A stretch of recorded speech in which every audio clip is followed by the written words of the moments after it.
dans le prochain épisode de Demain nous appartient.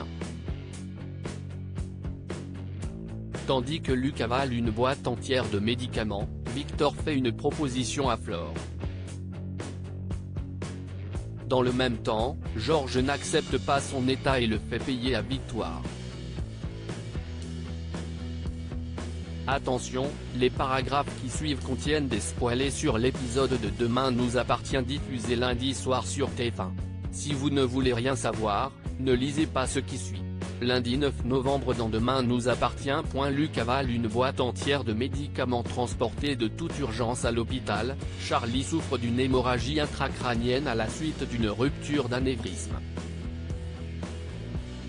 Heureusement, les médecins sont parvenus à stopper les saignements et l'ont placé en coma artificiel afin d'éviter des complications. Comme Luc se demande si sa sœur va s'en sortir, le docteur Donnier jure de faire tout son possible. Attristé de voir la seule personne qui a toujours été là pour lui, Luc est certain que Charlie va mourir, mais Christelle l'assure du contraire avant de le prendre dans ses bras pour le réconforter. De son côté, William informe la police que les ecchymoses relevées sur le visage de sa patiente résultent de coups portés à main nue. Tandis que Karim souhaiterait en savoir davantage, le médecin précise qu'il ne peut pas établir de façon exacte un lien de causalité entre les coups et la rupture d'anévrisme de la jeune femme. Au lycée, Arthur et Sophia apprennent à Jules ce qui est arrivé à Charlie. Même si le fils de Virginie leur reproche de faire semblant d'avoir de la peine, Sophia affirme qu'elle est sincère malgré leur relation tendue. Pendant ce temps, Martin ordonne à Karim et Aurore d'interroger les copains de classe de la victime. Ne pouvant pas travailler sur cette enquête à cause de l'affaire de la sextape, Aurore est contrainte de raconter à Karim toute l'histoire. Pour le policier, Sophia a un mobile très sérieux, mais Aurore prend la défense de sa fille arguant qu'elle n'aurait jamais pu frapper Charlie avec autant de violence. Peu après, Karim se rend au lycée et questionne les élèves un à un. Une grande majorité des lycéens dépeint Charlie comme étant une jeune femme provocante qui cherche les problèmes, à l'exception de Jules qui est le seul à prendre son parti. Au moment où le policier s'apprête à aller voir Sophia, Arthur le prévient que sa copine est déjà partie car elle avait quelque chose d'important à faire. En fin de journée, Luc se rend dans la chambre d'hôpital de sa sœur. Incapable de vivre sans elle, l'adolescent avale une boîte entière de médicaments tout en lui tenant la main. Victor fait une proposition à Flore chez les Delcourt. Judith veut manger des cookies pour le petit déjeuner.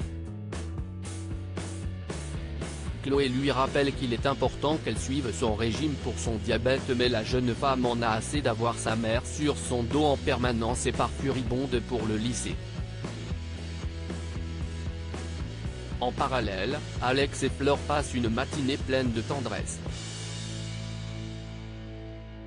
En se préparant pour son rendez-vous avec Victor, Flore remarque qu'elle n'a aucun vêtement propre Alors que l'ostréiculteur déclare qu'il est peut-être un peu tôt pour qu'ils s'installent ensemble, la mère de Bart semble déçue.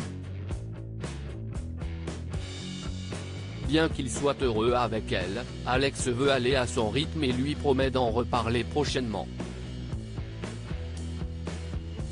Chloé se confie quant à elle auprès de Sandrine sur ses difficultés de mère célibataire.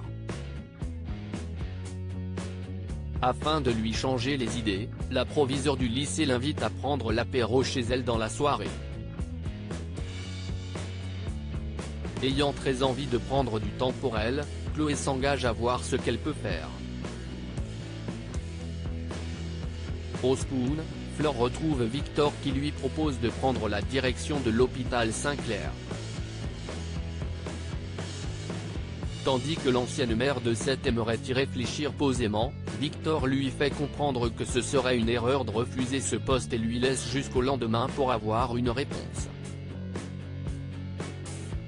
En fin de journée, Chloé est prête à sortir mais Judith n'est pas encore rentrée. Lorsque sa fille la prévient qu'elle ne pourra pas s'occuper de Céleste car elle va au cinéma, Chloé raccroche désabusée.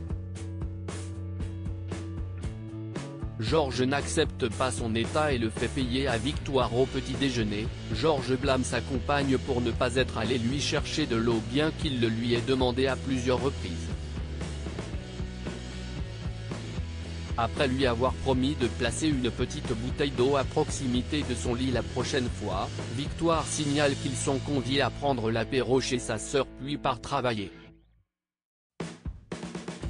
Plus tard, Georges passe son temps libre à jouer à la console.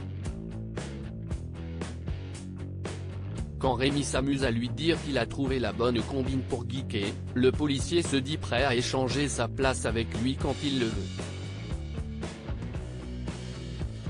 Georges se rend ensuite à l'hôpital pour débuter sa rééducation. Alors qu'il fait des progrès, Victoire débarque en lui disant qu'elle est fière de lui.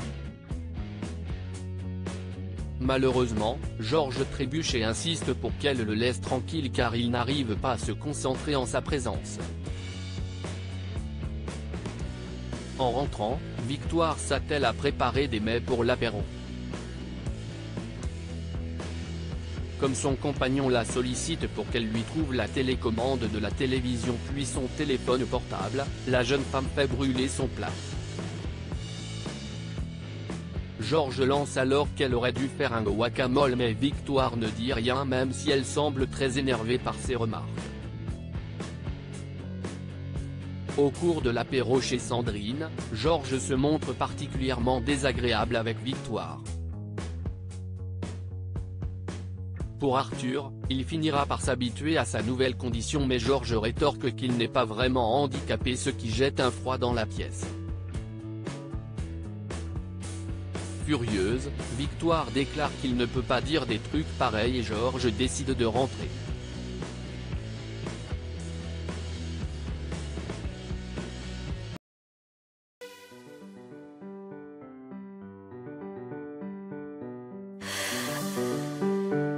The man I love just had